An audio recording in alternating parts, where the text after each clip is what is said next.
No, Rel is getting it done though. 5, 4, 3, 2, one more mix up. He says, oh, he got the low in. He got the low in. It's over. He got the low in. Good job. Good job, bro. Oh, yeah. I'm gonna talk to you again.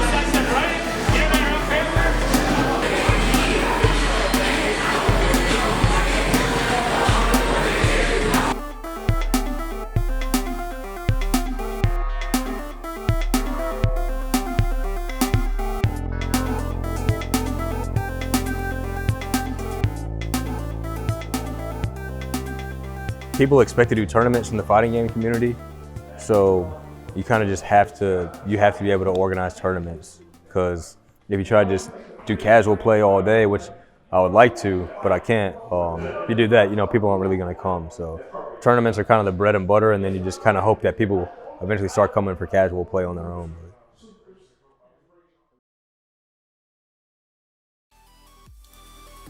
And we are back.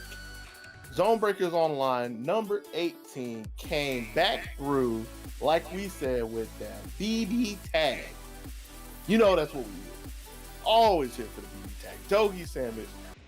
Until Street Fighter 4, somewhere around Street Fighter 4, fighting games were a very underground thing, if you will. Underground in the sense where it could be happening in your own town, but if you didn't know who to ask, if you didn't know where to look for, you'd have no idea where to find it, because information in that time was hard to come by. But if you look at how things are today with YouTube, like we keep talking about YouTube, but like social media in general, just people actively trying to promote and bring in more people, as opposed to just trying to build a foundation and get started. It's a lot easier to find events now. Like some say it's way too easy to find events now. What is it like to be a tournament organizer? Well, it's a combination of both like rewarding and stressful. Because you have the times where it's really rewarding because you get to create a space that allows people to come in and like be able to just chill and play with other people that like the same game that they do. So it's a really good like community building.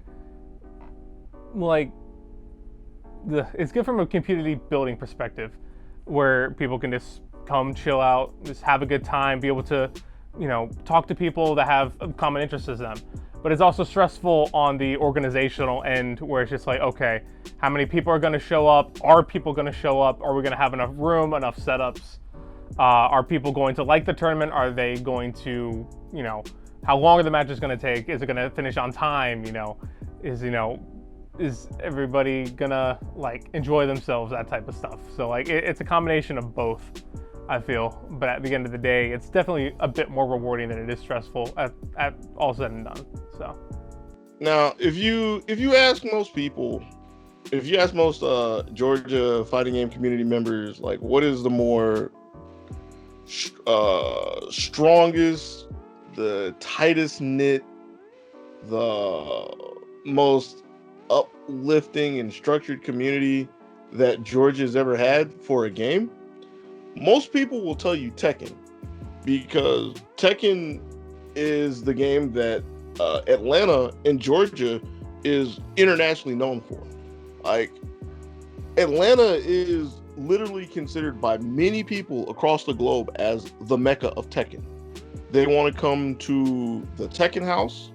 They want to come play the various big names that they see at events. Anakin being the most notable one, Poke Chop being one. Speed Kicks, when he was around, Speed Kicks doesn't live in Georgia anymore. But another thing to consider about Atlanta is there are many known players that either trained in Atlanta or are from Atlanta, right?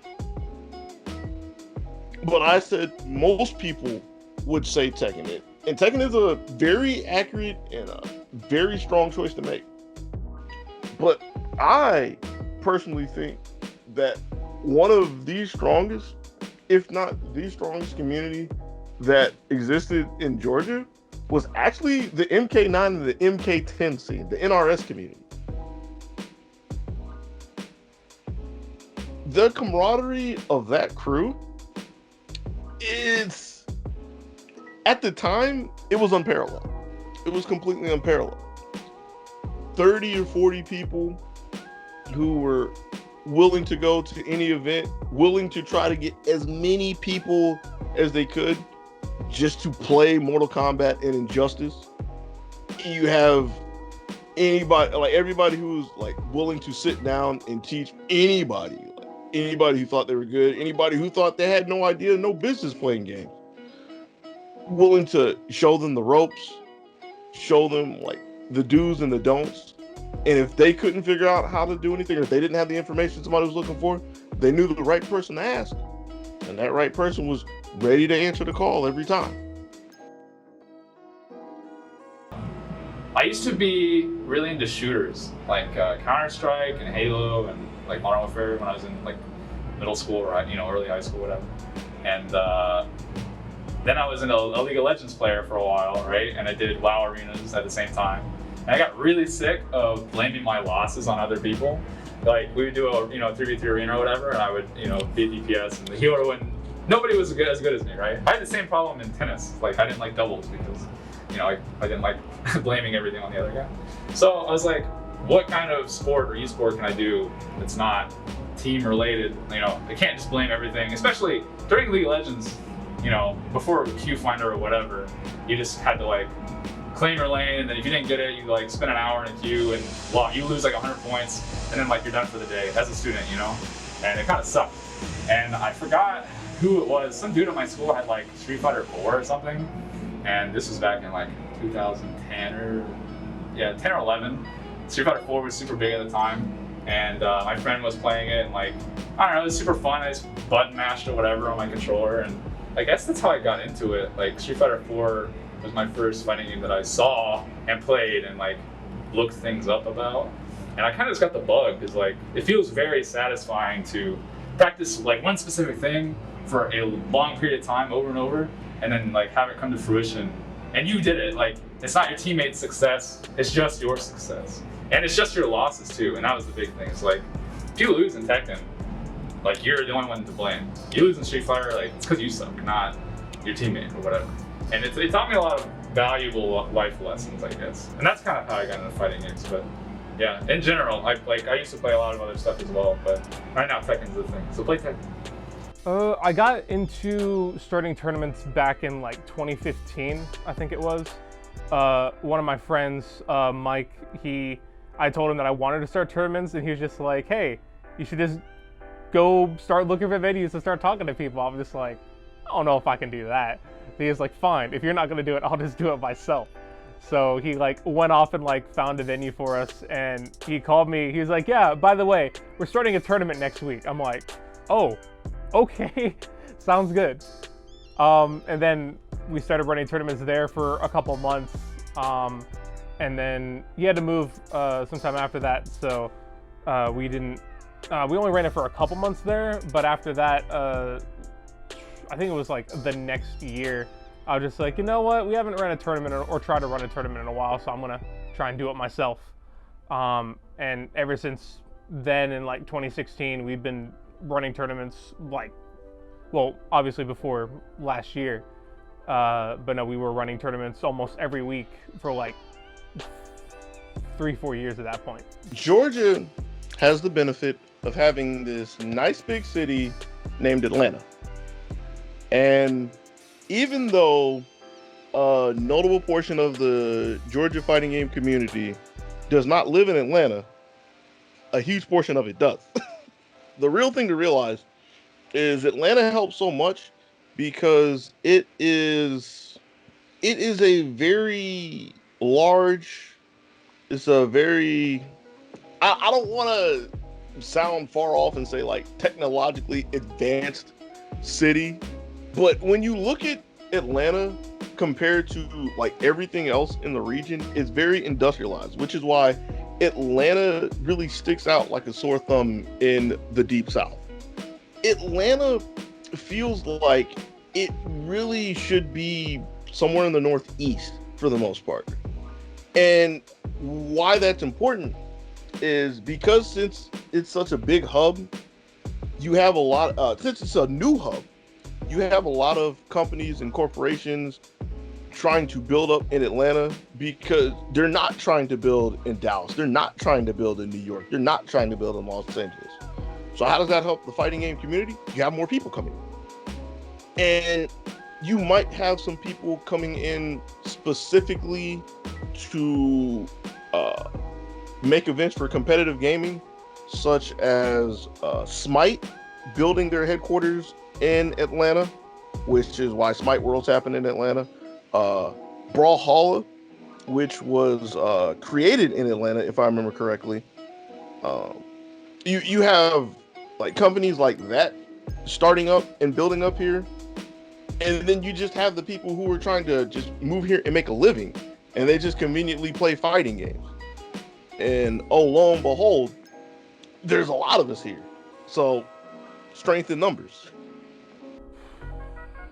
I'd say the hardest part about tournament organizing is, I would say probably either getting people to read information that's presented to them, or probably just like trying to grow the tournament itself is a bit hard. In relation to like information, there are a lot of times where there's just like a lot of people just like don't read or pay attention to like information that's right there in front of them. You could like write like paragraphs upon paragraphs of like tournament rules and everything else that's like that they need to know for the tournament and stuff like that, and they'll just be like, hey, I don't see this anywhere. What do we do about this, that, and the other? I'm just like, it can be annoying at times because it's like, hey man, the information's right there for you, but it's just like they just refuse to read or something like that, which can be a little bit annoying, but at the end of the day, it's good interaction just to be able to interact with the person directly. But as far as like growing the tournament, I feel like is pretty hard too, just because there are a lot of factors that go into like growing tournaments and like growing the amount of people that you have there. A bunch of it is by word of mouth, and it's people having a good experience at your tournament to be willing to tell other people about it. So I feel like that's a little nerve-wracking there, but it's like, shoot, did they enjoy themselves? Did they hate it? Did they just think it was okay, just like another tournament? What are we offering that to people that is like worth it to them for, you know, being able to come out again next time, or like to invite someone else out there? Like, is this worth it to them? I think is one of the scarier things when running a tournament, for sure. What got you into playing fighting games?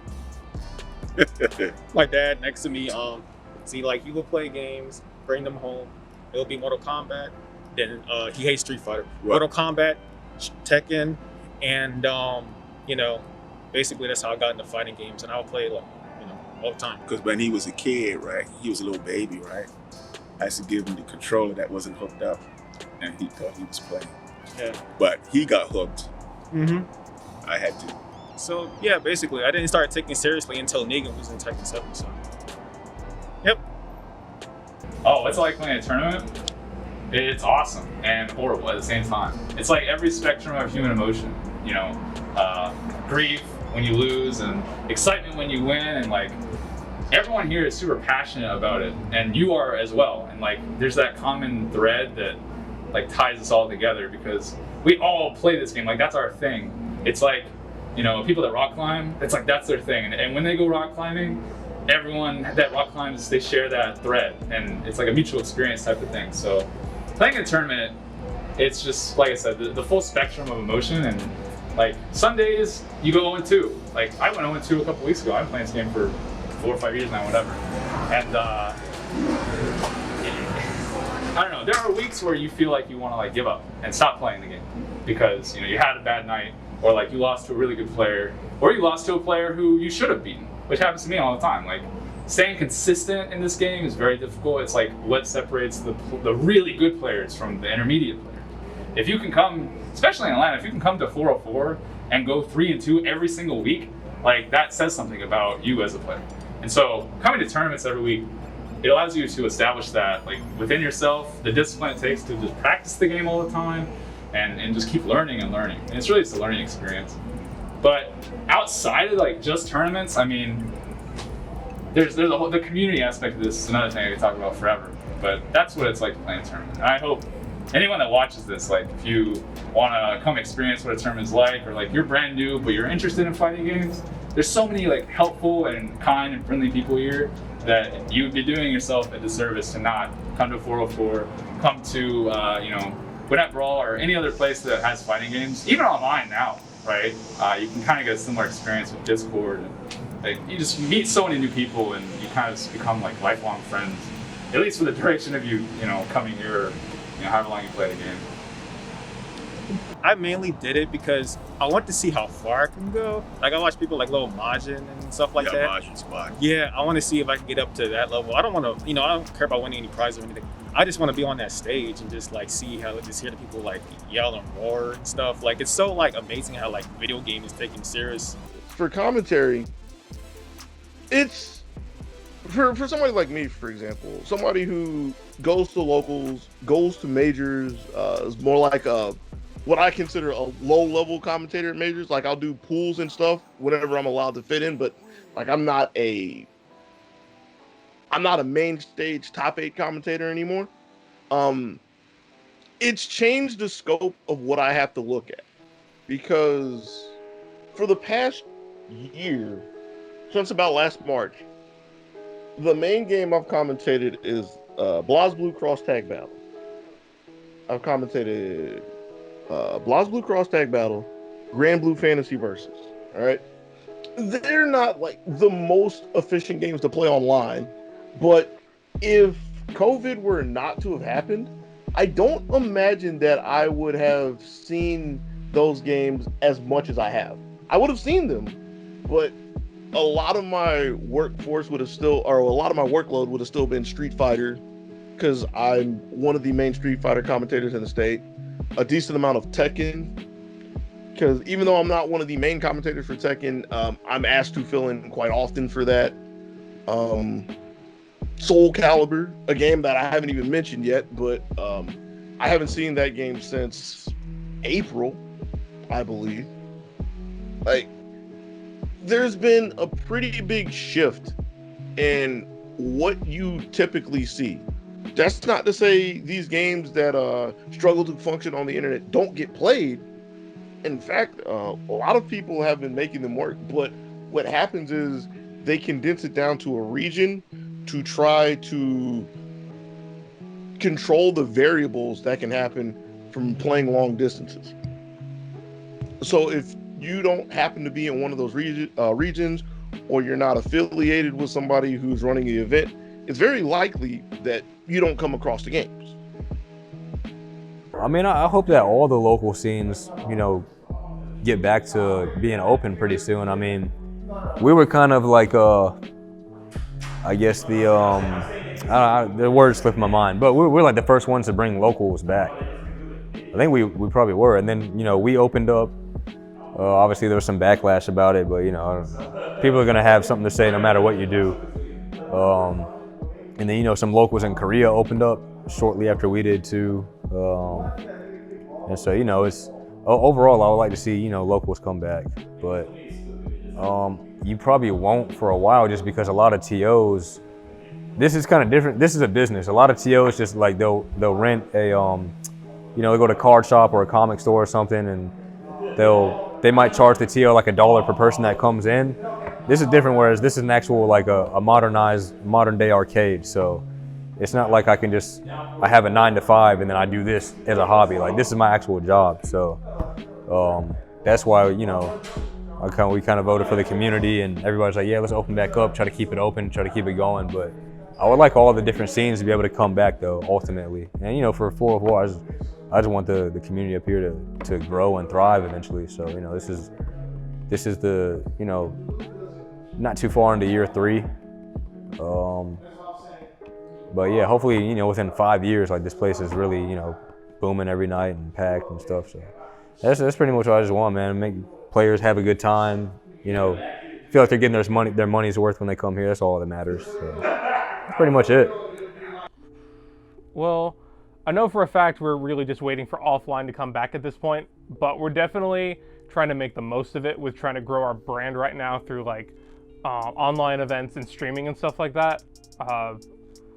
At the same time, though, the future of the FGC is definitely going to be in a weird position when we go back to offline stuff, because it's just going to be either people are going to be excited that offline is back and have even more of a drive than before to be able to push for offline events and stuff like that, or you'll have a group of people that will be very complacent with the online environment and be like, I don't know if I really want to go travel to this offline event and pay like $200 for this, $100 a night for a hotel and this, that, and the other, and all this money for food, when I can just sit here and, you know, play this game versus people online or enter online tournaments, you know?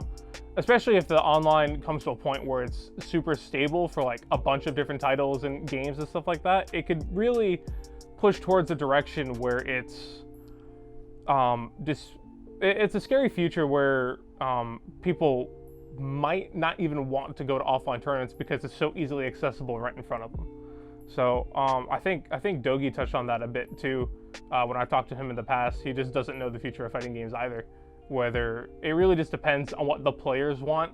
If the players want that offline community competitive one-on-one aspect where you actually get to like interact with people in person and be able to like just like commune with people with like interests, that's going to be the biggest thing moving forward, I think, to see if people still have that drive to be able to just hang out with each other and compete.